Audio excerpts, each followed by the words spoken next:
All right, today's question is, what does God expect from his leaders? And how does he take care of them? We're in Numbers chapter 18, and this is where God lays out the responsibilities of the priesthood. After all the mess with Korah's rebellion and folks complaining about who gets to do what, God don't just shut them down. He clears things up.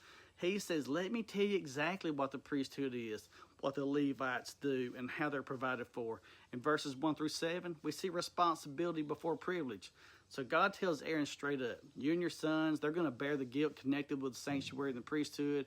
In other words, you're going to answer for this. God's saying, I didn't just give you access, I gave you responsibility. Now, that's a word for modern ministry. Too many people want the platform without the accountability. God says, you're not here to be famous. You're here to stand between the people and my holiness. Then he says the Levites will assist, but only the priests can go near the altar and the most holy place. Anybody else who comes too close, put to death. Why so serious? Because God's presence ain't a playground. Leadership in God's house means guarding his glory, not promoting yourself.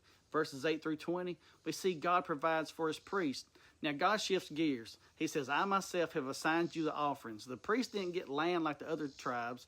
Instead, God was their inheritance. He gave them the most holy parts of the sacrifices, like sin and grain offerings, first fruits of grain, wine, oil, and honey, the best of everything offered to the Lord. Why?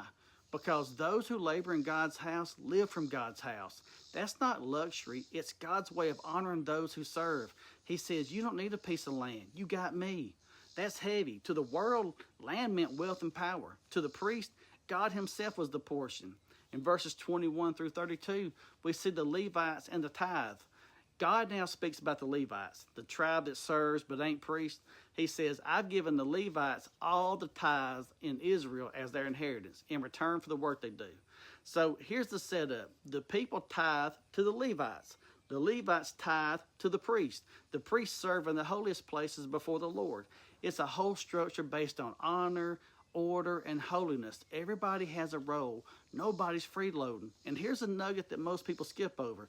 Even the Levites, who were already receiving tithes, had to tithe themselves. Why? Because nobody's above giving back to God. Even leaders answer to the Lord. So what's Numbers 18 teaching us? First, God takes leadership seriously. He gives honor, but he expects holiness. Second, serving the Lord ain't about perks. It's about purpose and pressure. And third, God provides for his workers through his people, but his workers are still stewards and not owners. And fourth, everyone from the priest to the people has a part to play in keeping the worship of God pure.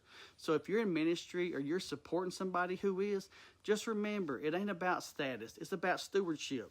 And keep reading your Bible. And don't be dumb.